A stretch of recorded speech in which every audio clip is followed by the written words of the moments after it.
Energi angin.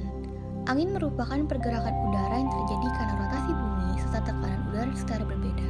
Pergerakan angin dimulai dari wilayah yang lebih tinggi, lalu menuju wilayah yang lebih rendah. Kecepatan angin dapat dipengaruhi oleh beberapa faktor, yaitu adanya perbedaan pada tekanan udara antara dua isobar pada setiap jarak lurus 15 meridian atau 11 km. Relief pada permukaan bumi. Relief yang dianggap tidak rata akan dapat mempengaruhi dan menghambat tiupan atau aliran angin. Ketinggian tempat dan letak lintang.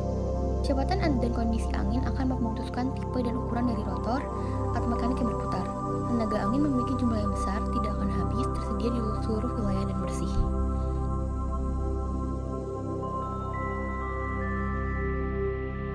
Salah satu cara pemanfaatan energi angin adalah dengan cara dibuat sebagai pembangkit listrik. Pembangkit listrik tenaga angin adalah suatu pembangkit listrik yang menggunakan angin sebagai sumber energi untuk menghasilkan energi listrik. Pembangkit ini dapat mengkonversikan energi angin menjadi energi listrik dengan menggunakan turbin angin atau kincir angin. Turbin angin pertama kali ditemukan pada tahun 1941 dan diberi nama Smith-Putnam Wind Turbine. Cara kerjanya adalah energi angin memutar turbin angin.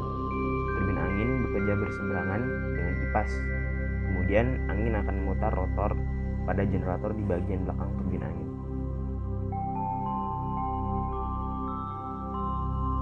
Generator mengubah energi gerak menjadi energi listrik karena mesin elektromagnetik, yaitu poros pada generator dipasang dengan material ferromagnetik permanen.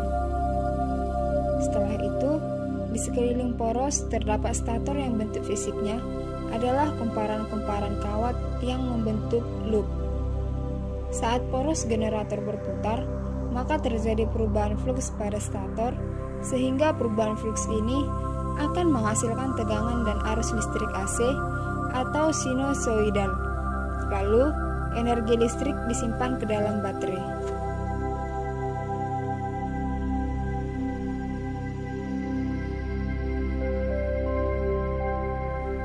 Nah, selanjutnya kita akan membahas tentang komponen-komponen yang ada di pembangkit listrik tenaga angin.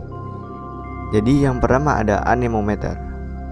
Anemometer yaitu mengukur kecepatan angin dan mengirim data ke controller. Yang kedua ada rotor atau bagian yang bergerak dan terkoppel dengan blades sebagai sumber energi gerak. Selanjutnya ada blades atau bilah kipas, yaitu diputar oleh angin. Selanjutnya ada controller atau alat pengontrol yang dihidupkan dan dimatikan sesuai kecepatan angin. Selanjutnya ada gearbox atau gears yang menghubungkan poros kecepatan tinggi dengan poros kecepatan rendah dan meningkatkan kecepatan sekitar 30-60 rotasi per menit menjadi 1000-1800 rotasi per menit. Kecepatan rotasi yang diperlukan oleh sebagian besar generator untuk menghasilkan energi listrik.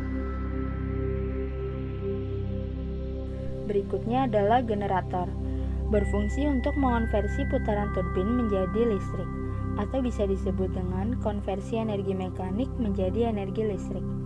Nekel atau rumah mesin terletak di atas menara. Di dalamnya berisi sebuah poros putaran tinggi atau rendah, gearbox, generator, alat pengontrol, serta alat pengaraman. Selanjutnya terdapat tower atau menara. Dibuat dari pipa baja beton atau sebuah rangka besi. Semakin tinggi menara, maka akan semakin besar tenaga yang dapat diperoleh.